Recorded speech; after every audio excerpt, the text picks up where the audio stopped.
candidates ready for the fight. Voices loud, they take the stand. Who will lead this promised land? The list is flying, hearts ignite.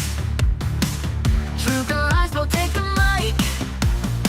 The clock is ticking, make your choice. Who you hear, the people's voice. It's in the ballot, it's in your hand. The future's calling, take a stand. One vote, one dream, one destiny. Who will wear the crown in 2025? We'll see. Words are weapons wielded, strong debates get heated. Right or wrong, they paint the town with visions bold. Who will rise, who will fold? Shadows linger, truth will spin. The battle rages from within. One by one they state their case, but only one can win this race. Who will lead this, win this race? It's in the ballot, it's in your hand. The future's calling, take a stand. One vote, one dream, one destiny. Who will wear the crown in 2025? We'll see. Who we'll see. Promises flying, hearts ignite. Truth and lies will take a mic. The clock is ticking, make your choice. Will you hear the people's voice? It's in the ballot, it's in your hand. The future's calling, take a stand. One vote, one dream, one destiny. Who will wear the crown in 2025? We'll see. Words are weapons wielded, strong debates get heated. Right or wrong, they paint the town with visions bold. Who will rise, who will fold? Shadows linger, truth will spin. The battle rages from within. One by one they state their case, but only one can win this race. Who will lead this, win this race? It's in the ballot, it's in your hand. The future's calling, take a stand. One vote, one dream, one destiny. Who will wear the crown? And welcome back, ladies and gentlemen, to It's in the Ballot. I am your host, Tāmaki-nui-a-Rua Māori, and I'm joined today by Kishan Tawaka.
And welcome back, ladies and gentlemen. I am your host, Tāmaki-nui-a-Rua Māori, and I am joined here today by Kishan. And I just want to first and foremost give a little bit of an apology today because Koro Neihana is on today, and unfortunately that event did clash with our event, which is one of the reasons why we have been a little bit lackluster with candidates for the Māori award shows. But yeah, something we're going to definitely take into account for the future.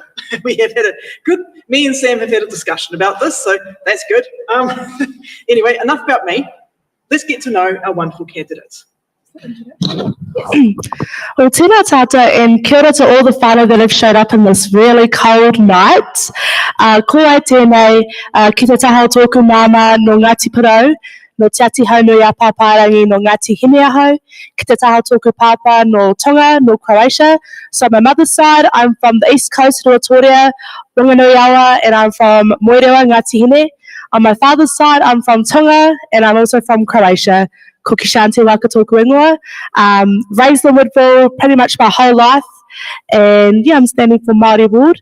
And also, yeah, just want to mihi to our koini on her first coronation.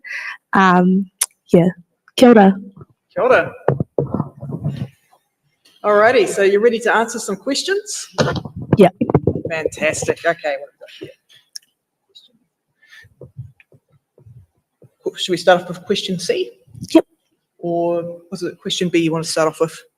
I can do both. I can do B first. We can do B first. Yeah, B comes before C. Okay, so my first question for you is, how would you stand up for your community interests if it differs from your own position? Yep, so to keep it short, since I've started my campaign, I've pretty much said from the start that I'm just a mouthpiece for my iwi. I'm not standing for the seat with my own 2 feet, but standing for the iwi. And I'm standing for the dreams, the mana and the reo of the people. So I guess that's really my job, is to represent everyone and not myself. I think that if that's the way you're entering the role, I just don't think that that's the mahi of council, especially Māori ward. So should the community come together and have interests that differ from my own, their interests are put first, period. So a bit of a supplementary question, because you said that your role on the Māori ward is to represent not just your iwi, but everyone. Could you, because a lot of people, they've come out and said that, well, you know, having Māori wards, that's racism, right? That's a racist seat. But give us some facts about the Māori ward. Could a Pākehā run for the role, or is it really that exclusive to Māori, or? It's not exclusive at all. I mean, I guess the only exclusivity about the role is that Māori people vote for you. However, anyone, Pākehā, Tauiwi, Māori, can stand for the role. That's facts. So when we talk about division, and I've heard this a lot, that the seat causes division. It actually really doesn't. Anyone can stand for the role, and you're just representing a minority group that hasn't been voiced in council, and there's nothing wrong with that. There's nothing racist about that. Kia ora. Okay, so question C.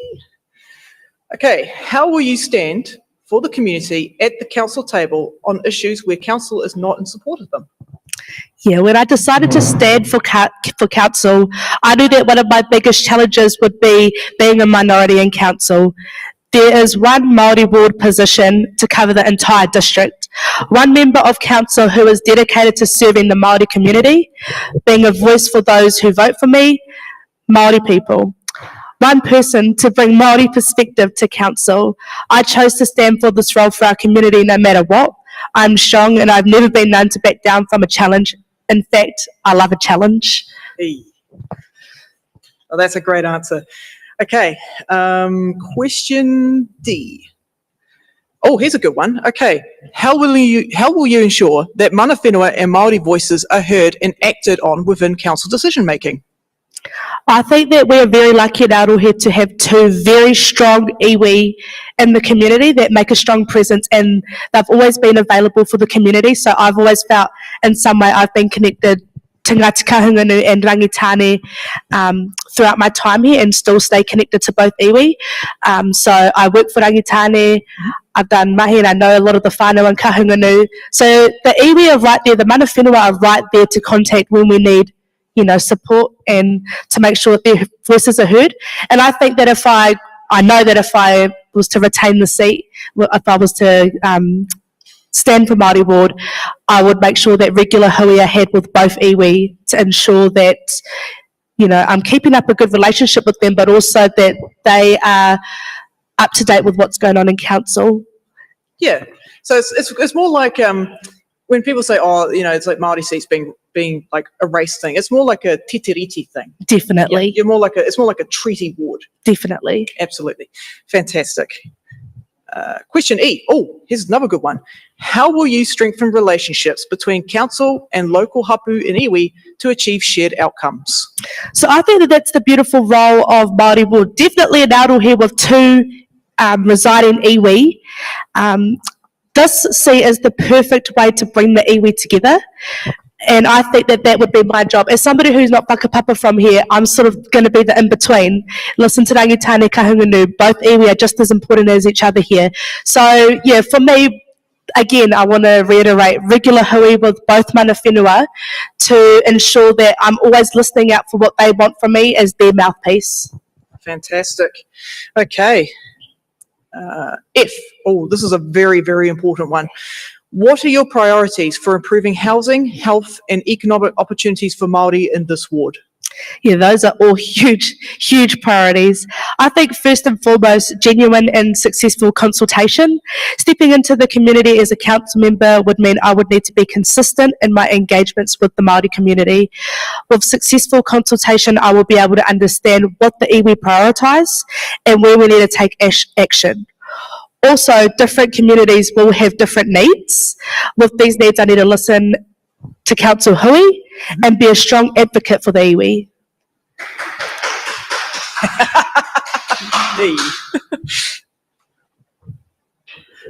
Okay, question G. How will you advocate for culturally responsive council services for whānau and tamariki? Yeah. So when I first read this question, the first thing that came to mind was our health providers do rangitane ngā te kahunganu. I think that our iwi providers in the district must always be prioritised because our whānau naturally gravitate to the Māori approach when it comes to health, education and protection of whakapapa. Iwi providers they work for our community, it's proven. Other than iwi providers, there are so many kaupapa Māori-driven projects around the community that support our whānau and tamariki. Wharetiti Māori Culture Group, Mana o Te Tangata and our marae. Our council members need to show face and actually be a part of these community initiatives. And that is exactly what I'll do. Oh, okay. How accessible is the current Tararua District Council, and what steps would you take to improve its accessibility if needed? And I think a good way to kind of answer this question too would be to focus on it from a Māori perspective, because a lot of Māori people don't tend to come out and vote. Yeah. So what would you do to improve accessibility, especially for Māori voters? I think a lot of the time it comes to the kanohi ki te kanohi in-person interactions with the community from council. I mean, personally, that's something that I feel is lacked across the community. If we know our council and we know, the faces and what's going on, then we engage. But yeah, when it comes to the in-person participation and interaction from the current council members, I don't think it's good enough. I'm all about genuine kanohi ki te kanohi interaction, and I think it's the best way to make ourselves accessible and for council to make themselves accessible is just being out in the community and listening. That is something I already do and will continue to do if I was voted in. Alrighty. Did you want to answer question I or? Yeah, that's a pretty good question. How can the council contribute to civil defence and emergency management in our area? I guess this reminds me of Cyclone Gabriel, the way how the marae kind of opened their doors for everyone to take shelter. What's your opinion on utilising resources like marae to be a part of like civil defence and emergency management? Yeah, so when I was a member of the Te Ahua Tūranga Marae Committee, when Cyclone Gabriel and all that sort of thing happened, council were actually very good with the engagements with the marae, and they actually came in and explained their plan and everything to us, which was extremely informative, and I think council did that very well, informing the marae. I know they went to Pahiatua and Woodville and Makirikiri, and I'm sure they covered a few more, but I actually think they did very well, and from the marae we were able to talk to our own whānau about what the plan is, and I think that's the best approach, Yeah. Kanohi ki te kanohi. Yep. Okay. We kind of touched on this a little bit earlier, but let's go more in depth into it. What role do you see Māori wards playing in lifting overall equity and inclusion in our local government? I think that Māori wards is honestly just a gateway to a better Aotearoa. I think that it's the start to accepting diversity in council, because diversity has not been accepted by council, which is why Nai had to create the seat for councils. There was an issue, and the issue is that we're not welcome. Diverse groups aren't welcome. We've seen the same sort of faces, same sort of background, and same sort of people in council, and it's not working. Otherwise, we wouldn't need to have the seat. So I think that this is just the start. And this seat is a representation of all the minority groups, not just Māori, but I believe that this seat represents all of our whānau who aren't being heard. We're just the start. Though I don't really want to see this as a long-term seat. I hope that one day we don't need the seat, and that we can have diversity without forcing it in a way. Yeah, it's kind of interesting how the Crown is kind of, well, the government, central government's trying to create this division. It's kind of like what happened in the past too, with the fact that at one point Māori were like paying the double amount of rates, and a lot of Māori lost their land and lost the means to produce good economic outcomes for their whānau, for their hapu and their iwi. So it is kind of distressing to see that central government once again is trying to cause division in communities. What are your thoughts about that? Yeah, I think that's totally right. Like, we shouldn't really have a referendum, in my opinion. It's only been one term that the Tararua District Council has actually had the seat. And, you know, our current Māori board said it today, like, people told her it would take her the whole term to figure out the job because there wasn't much guidance in it. We'd never seen it before. And now we have a referendum and everyone's allowed to vote on it. Like, I just don't think it's right. I don't think we've been given a good chance. And why aren't the other roles being questioned? Yeah, I mean, it makes me think about real wards. Definitely. Why can't we have a referendum on real wards? Yeah. That's You're so right. I mean, we go back to the fact that at one point our ancestors had to pay double the rates on stuff, and a lot of that land did get passed on to, you know, Pākehā farmers who came back from World War One. You know, it's like, you know, this is the, I think personally this is like the least They can make it make sense. Yeah. Okay, so we'll go to question N. There we go. All right, so what is your position on maintaining or expanding Māori wards beyond the current term? Yeah, I definitely, my hope is that by the time I have children, we work the seat out, we don't need the seat, because Aotearoa has changed and we don't need a specific seat to ensure Māori voice or diverse voice. However, until then, I think it'll take a lot of mahi for Aotearoa to get to that point. And for the time being, we need the seat, no questions asked, we need the seat. Aotearoa has proven time and time again why we need the seat, but yeah, hope one day, soon, we don't need it.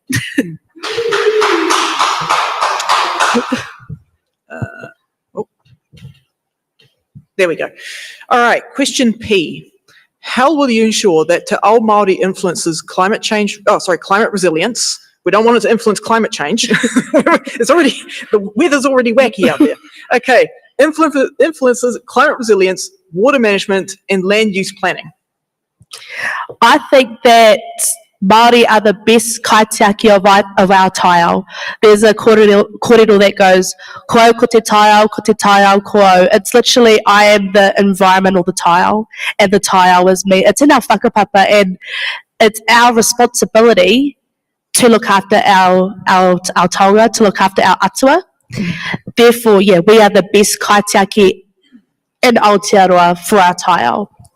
I think that specific to the rohe, the mana whenua will always have the best kōrero and the best strategy when it comes to looking after their own whenua. They know their land, they know the stories, and my job is to listen to them. Kind of reminds me of what happened to my whānau down in Akaroa. Te Raupraha, when he invaded, he killed a lot of my ancestors, and those bodies were left out in the sun. I know this sounds a little bit morbid, but they were left out, and then they were cremated later by a Pākehā settler, and their ashes were spread on the land.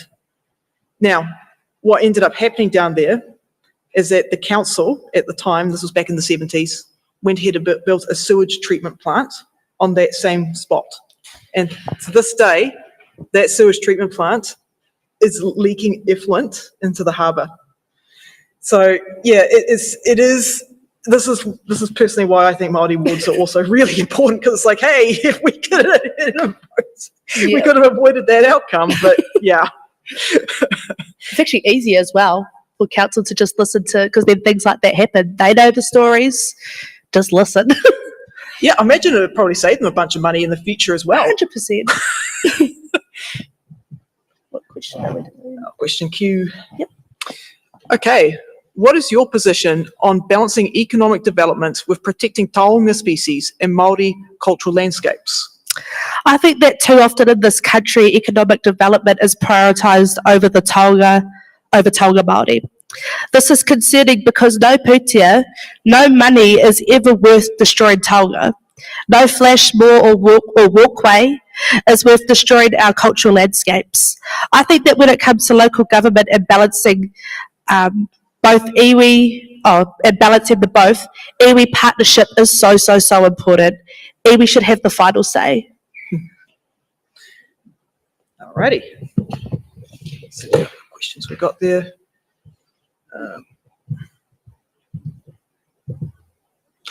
I think those are pretty much all the Māori. Oh, there we go. I'm just trying to get through all the Māori related questions.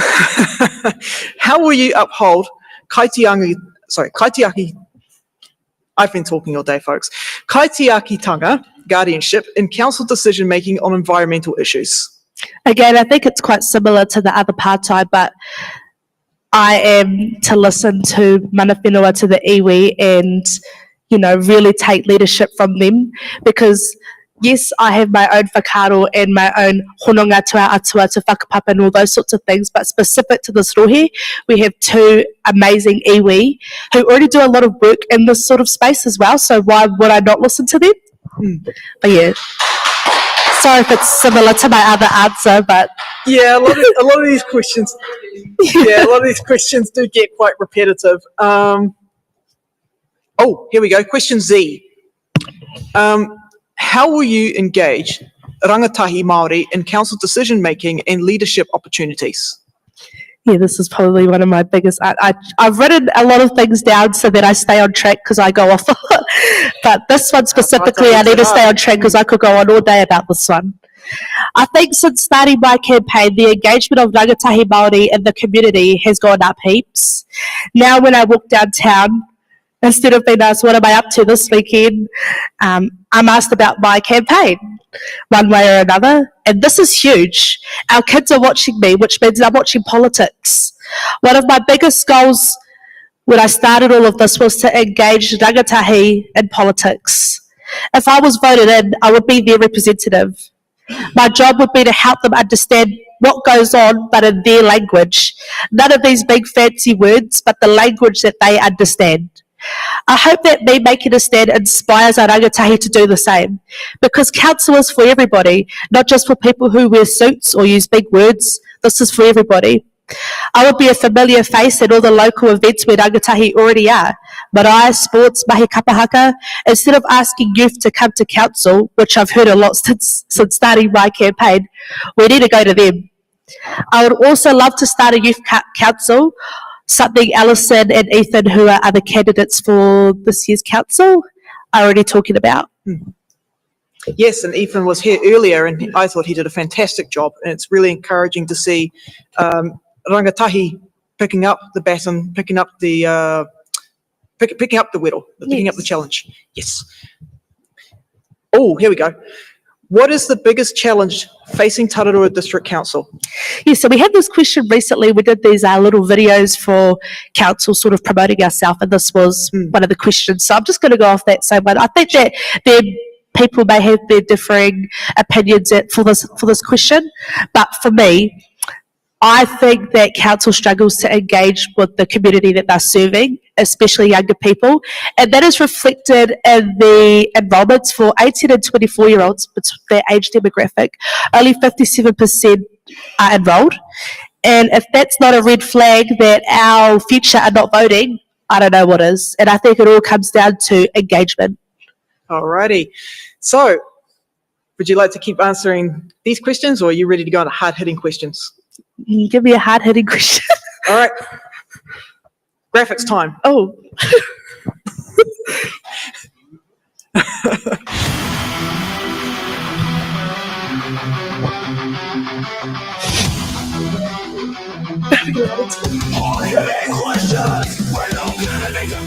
It's quite intense, isn't it? That's hard-hitting questions.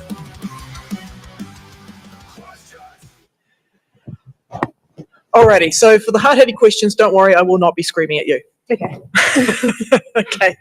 Hard-hitting question number 1. Looking ahead, what is the single biggest opportunity you see for the Greater Wellington Regional Council? And how will you ensure the district takes advantage of it? And we can replace the Regional Council with Horizons Regional Council if we want. I don't know if that's entirely the correct question, but Sam will let me know. You want to have a crack at it? Okay, well, I'm just going to answer. It's nothing flash, it's not the water, it's not the wine, but there's rangatahi ready to step up, and I think that we need to take advantage of the current members that are standing. We're ready to go. Let's start a youth forum. We've already got it started. Let's keep the momentum. Even if we don't get in, it can't stop here. And let's continue this conversation for rangatahi's space in council, I think.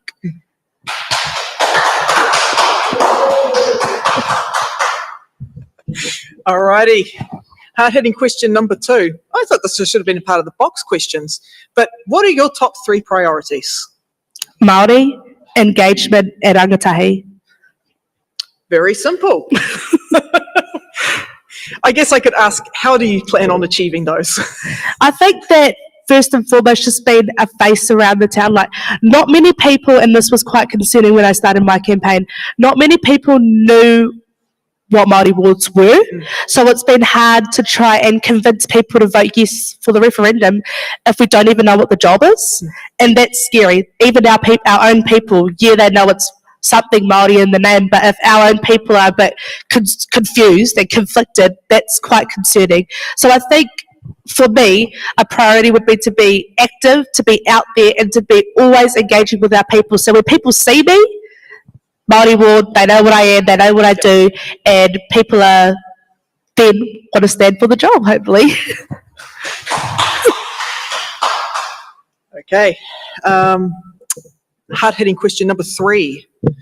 What is your position on retaining Wellington City Council's Te Whanganui-a-Rua Māori ward and Greater Wellington Regional Council's Te Upoko Iti Ika a Maui Māori constituency, and why do you hold those views? I am all for retaining both seats. I was thinking that as I was reading it, Sam. Yeah, Tararua. Tararua. Change it to Tararua. Yeah, there we go. We'll change it to Tararua. Tāmaki-nui-a-Rua. There we go.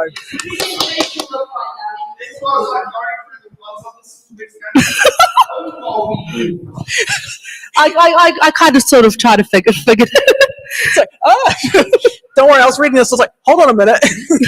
You're confident still, that's good.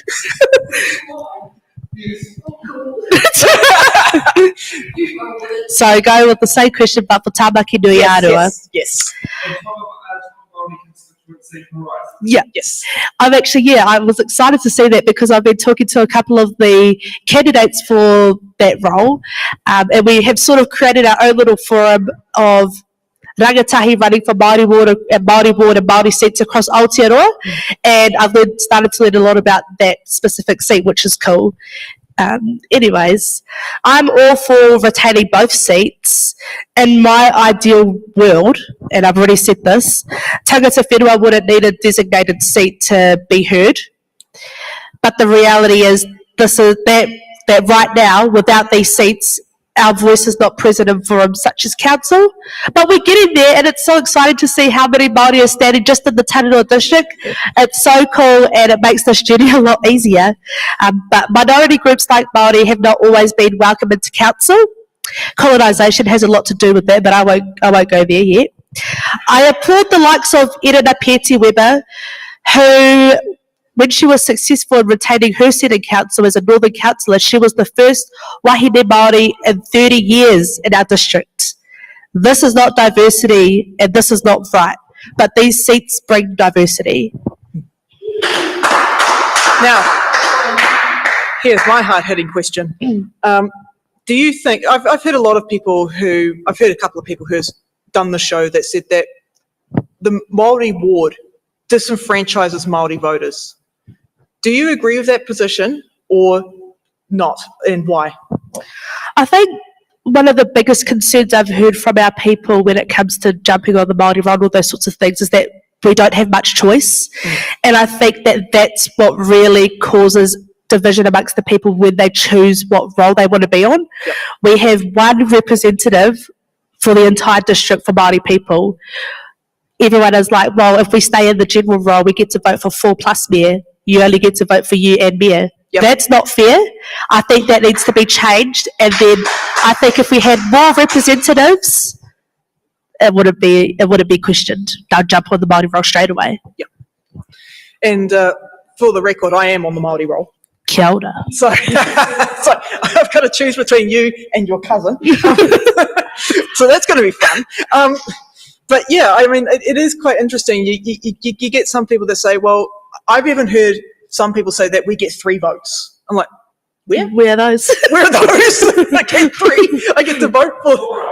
It's 3 columns on a general election ballot paper. Oh, 3 columns on a general election ballot paper. Yeah, that's what some people. Yep. Exit.